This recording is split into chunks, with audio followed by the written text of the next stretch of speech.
Quando o medo se torna exagerado e ultrapassa os limites normais, ele se transforma em uma fobia, causando transtornos muito sérios no comportamento, no psicológico e até na saúde das pessoas. Você tem medo, tipo pavor, de atravessar a rua? Não, até porque tá perigoso, né? Mas é um medo normal ou um pavor? Medo normal, né? Porque tem que ter muito cuidado também, né? Senão, se você sai de qualquer jeito, você corre perigo, né?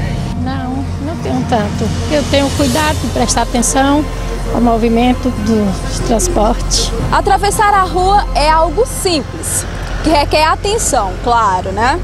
Mas para algumas pessoas, o fato de passar de um lado para o outro da rua é simplesmente um pavor. Conhecida cientificamente como agorafobia, causa um pavor incontrolável de atravessar ruas, estradas, avenidas e travessias. O medo vai além do ato de atravessar, e a pessoa agorafóbica teme as estruturas de qualquer tipo de rua, seja ela movimentada ou não.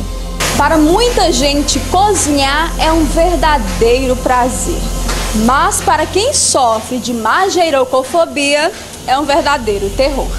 Quem sofre da magorafobia corre o risco de ter uma dieta nada saudável e são consideradas preguiçosas na cozinha.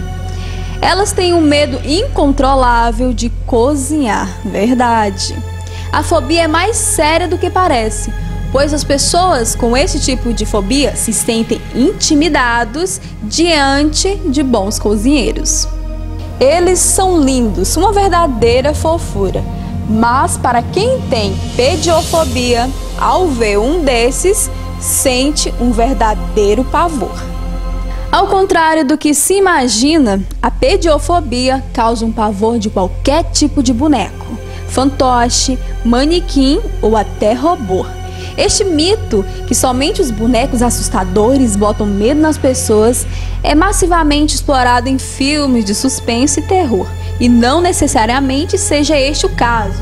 Mas o que leva as pessoas a terem medo de qualquer espécie de boneca é o fato de acharem que eles tenham vida própria.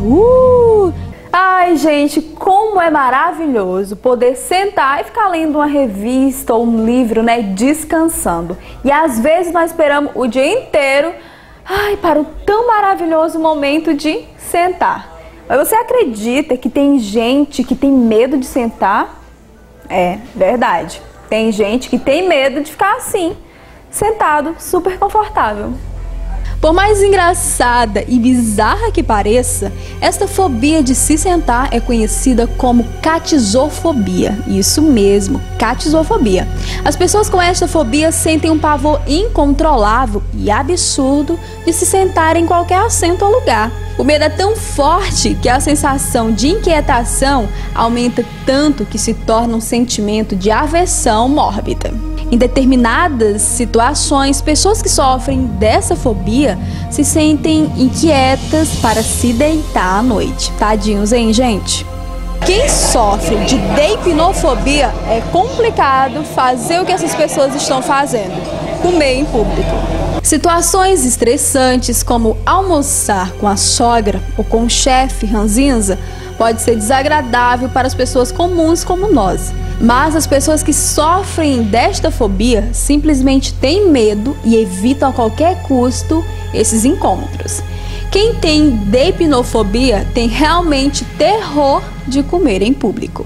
Espelho, a paixão da mulherada. Você já prestou atenção que uma mulher não pode ver um espelho e já tá se olhando?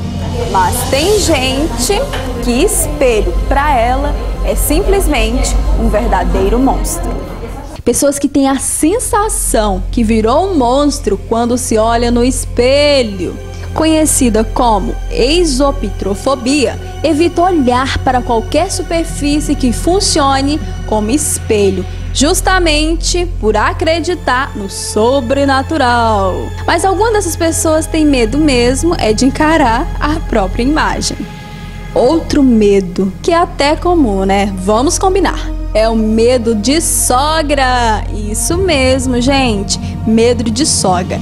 Chega a ser engraçado para nós, mas não para as pessoas que sofrem deste mal conhecido como penterofobia. Isso mesmo, penterofobia. Essa é a fobia de quem tem medo de sogra. Essas pessoas sofrem de um medo exagerado ou irracional da própria sogra. Incentivado pela cultura de satirização dos pais ou maridos e esposas, a fobia semelhante a esta é a norvercafobia, que é o medo desenfreado da madrasta, como aquela que afligia a Cinderela. Um medo que eu acho que é bem comum, e esse eu confesso que eu tenho, é de ser enterrado vivo. De todos que nós listamos, eu acredito que esse seja o pior. A tafofobia é caracterizada pelo medo de ser enterrado vivo, tal como tinha o primeiro presidente dos Estados Unidos, George Washington. O medo é um processo normal, saudável, afinal o mundo apresenta perigos. E reconhecer esses perigos, reconhecer situações que podem causar um mal para a gente é interessante, é importante para a gente se preservar. Então, o medo é uma parte do nosso sentimento que está em contato com a realidade, que tem o objetivo de nos preservar. O medo faz parte do psiquismo, é bom, é saudável. As fobias são doenças, são estados patológicos em que o medo, que até então era uma coisa que servia para proteger a pessoa, passa a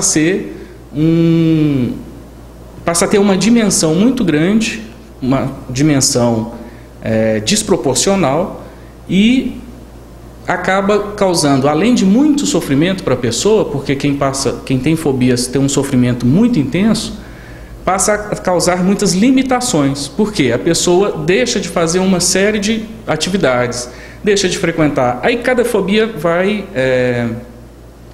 ter um objeto, uma cena, um local, um animal, enfim.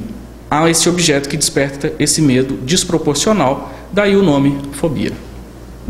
Quando que a pessoa ela consegue identificar, quando que, na verdade, que ela tem que identificar, que ela pode identificar que aquele medo se tornou uma fobia? Por exemplo, barata. Muita gente tem medo de barata. E os conceitos certos, racionalmente falando, é ter nojo de barata. Nojo, tudo bem, ela está no esgoto, tem nojo. Agora, medo de barata, o que uma barata, naquele momento pode fazer? Ela não vai te machucar, ela não vai... mas ainda assim é muito normal, eu tenho medo, não sei o que, mata que senão eu não entro nessa sala. É uma coisa. Agora, quando porque naquele dia apareceu uma barata naquele quarto, ela nunca mais entrou naquele quarto, ela evita visitar a tia porque aquele dia aconteceu, e ela entra no processo de evitar a situação, aí se torna fobia. Fobia é proporcional à limitação. As pessoas devem procurar tratamento se tem fobia? Sim, devem procurar, até porque as fobias são, assim, das doenças, umas que faz parte de um grau, de um número de doenças que são absolutamente tratáveis. É possível a pessoa se tornar absolutamente insensível àquilo que ela não tinha o menor controle. Então, devem sim procurar o tratamento. Muitas vezes as pessoas ficam com medo, porque eu não vou procurar porque eu não estou doida, isso não é uma loucura. Não, não é uma loucura. Isto é um fato que está te causando muito sofrimento. Por que ficar sofrendo? Por que causar limitações à própria vida? Sendo que há tratamento, sendo que você pode sofrer menos, Então, procurem tratamento, a saúde sempre em primeiro lugar. E você? Qual é o seu medo?